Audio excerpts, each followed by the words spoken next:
What up, YouTube?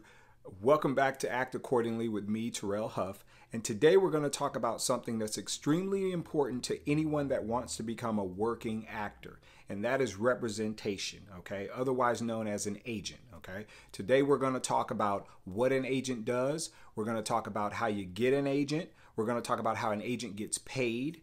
We also can talk about alternatives to having an agent. For instance, if you live somewhere where maybe you don't have an agent available, or if you just haven't got enough credit to your name to have an agent want to work with you yet. So we're going to go over all that here shortly. Please hit subscribe and also the notifications, because we're going to have a lot of videos that are similar to this that are going to really kind of break down some of the terms that we use in this business and how it can help you going forward. Okay, so let's go ahead and get right into the video. Now, for starters, I want to talk about agents and what it is that they do. So there's kind of a scenario that you can that I can use that'll sort of break down what an agent does for you.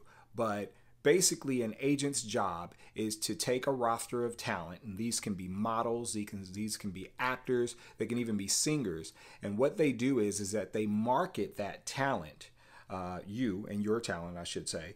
They market that talent towards people that are looking for that talent for different types of productions. Typically, you call these people casting agents or casting agencies or a casting director. Casting directors are basically people that are tasked with going out and finding talent for different types of productions: TV, film, movies, sometimes just print shoots for modeling or something of that nature, like in magazines. So basically, your agent's job is to put you in a position to look as good as possible to those casting directors and get you an opportunity to audition for them.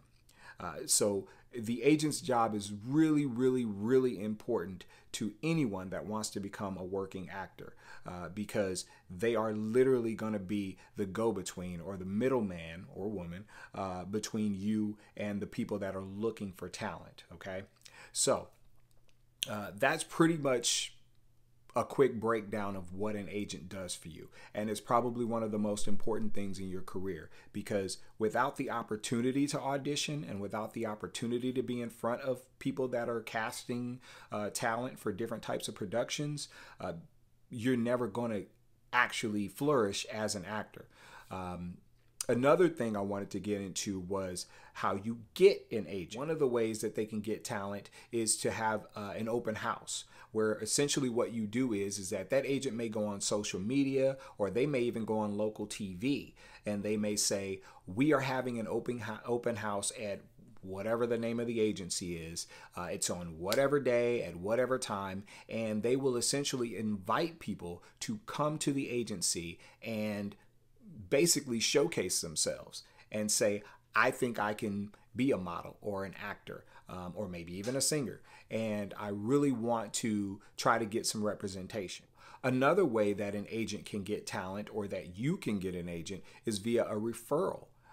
There may be somebody that you know that works in the acting industry, whether they're big time actors or whether they just do background work here and there in some small time productions, or maybe they're a model or what have you. Doesn't matter. Bottom line is if they're already with an agency, they can actually refer you. They can say to their agent, hey, I have a friend. I think that friend would be really good as an actor or a model or what have you, or they're really talented, and can I bring them in to meet you?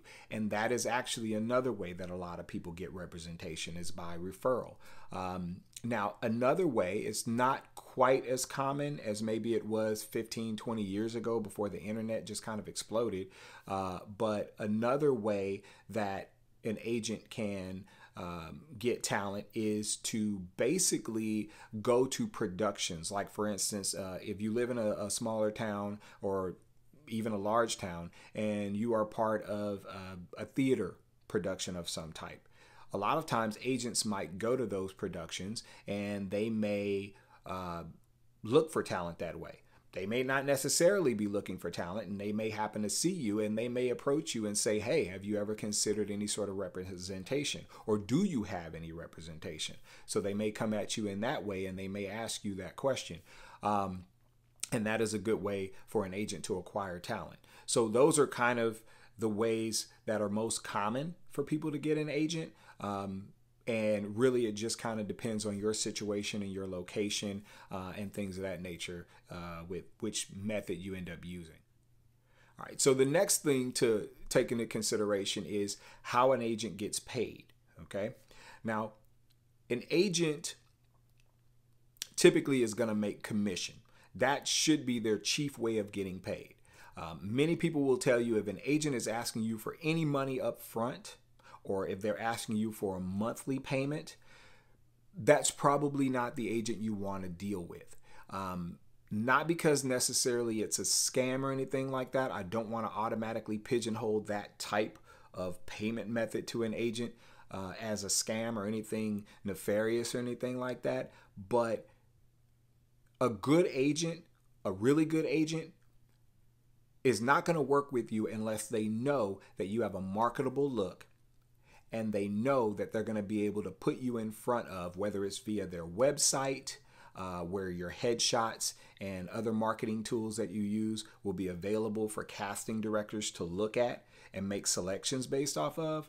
Whatever it is, they're going to use a method of marketing you, and they're not going to work with you unless they know that you're a marketable talent. Okay, and you have a marketable look, something that in that particular area casting directors are looking for. And a good agent should know that, and a good agent should have a method of determining whether or not you have a marketable look or not. Okay, so you shouldn't be paying an agent anything up front. The vast majority of their pay should come from commission. When you book jobs that they have got you auditions for, that's where their pay should come from. And that's typically between usually 15 to 20% of whatever your pay is on a given job. So that's kind of how that should work. There are some agents, kind of as a sidebar, there are some agents that have direct connections to photographers that can take your headshots and do really, really great job at taking your headshots, especially because that photographer and that agent combined, they should have a really, really good idea of what sort of headshots and what sort of materials as far as marketing, because your headshots, your resume, those are all marketing materials. Those are marketing tools. Those are things that are used to get you in front of casting directors. So those agents, there are agents that may have, whether it's in-house or whether it's just through a direct connection and networking, they may have photographers that take amazing headshots. And the headshots are directly related to what sort of productions are going on in your market and what clients like casting directors want to see. And so that is one area where you may pay some money because there may be a direct connection between that photographer that takes headshots and that agent. And that's okay, especially if you look at their work, and you will be able to see their work because they probably have it on the website through the agency or something of that nature. If you look at their work and their work looks good and it makes the subject of the photography looks good and the headshots look good, then it's okay to pay X amount of dollars for that particular person, or to do your headshots, or your agent to have your headshots set up through the agency. That's okay because you're getting something for that. Typically, they're going to take those pictures. There could be hundreds of shots that they take, and you can literally use those shots as much as you want to for anything you want to.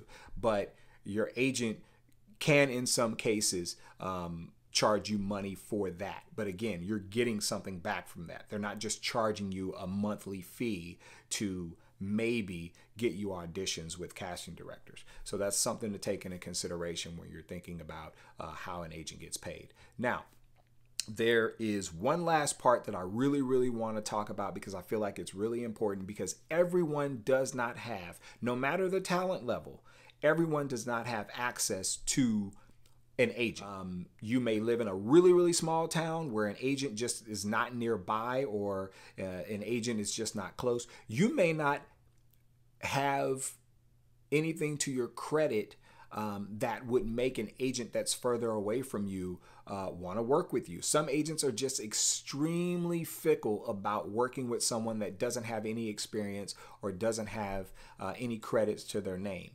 Even if it's just theater, like maybe it's just somebody that's really good looking and really has a marketable look, but you know what? We don't know what they would do in front of the camera. We don't know if that person has the kind of personality to get into acting or modeling. So therefore, they may want to see something from you before they work with you as an agent. That's okay. That's actually a relatively normal thing. One of the things you can do to put yourself in a position to still be able to get auditions and maybe even get a little background work, here and there, is online. They have websites. One of them is called Actors Access. There's another one called Backstage.com. You can actually go online and you can actually look up productions that are going on in your region or your area. They can be all over the country. And in the case of ActorsAccess.com, which I actually have a subscription to because I occasionally submit things that are not coming through my agent, they actually have situations where there's productions that are going on all over the world. I've seen stuff in North Korea.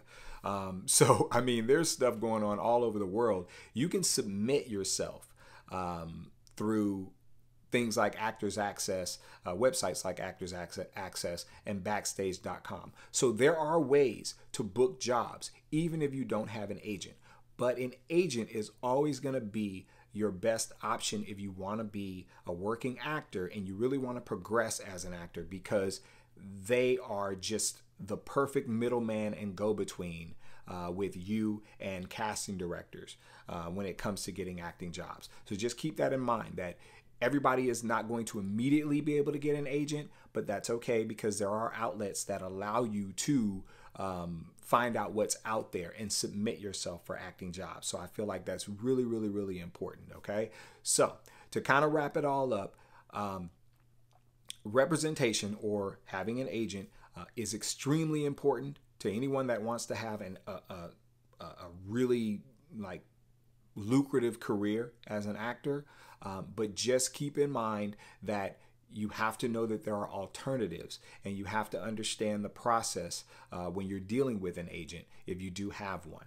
And so hopefully some of the things that I've kind of presented to you today kind of let you understand what that process entails. And there's more details to it, and there's a lot more behind the scenes stuff, but that's just sort of some of the basics that I've covered today in this video that'll kind of give you a little bit of an insight as to what it's like to deal with an agent and what it's like to book jobs through an agent and things of that nature. So just keep that in mind. That being said, thanks so much for tuning in today. Again, please hit subscribe and please hit the notifications, because I am going to be providing as much content as I possibly can. I really, really would love for you guys to comment, mainly because, anywhere from critique of me and my methods and the way my videos work to any additional questions you have about the process of becoming a working actor, representation, some of the terms that I've used, because I know I have a tendency to every once in a while get into jargon, and people don't quite understand some of the terms that I'm using, especially if you aren't into acting yet. So it really is important to me for you guys to comment and ask me questions, because I may have a whole video where that's all I do is just answer questions from you all, my viewers. So again, subscribe, notifications, please comment. So thanks again for tuning in to Act Accordingly with Terrell Huff, and can't wait to see y'all next time. Thank you.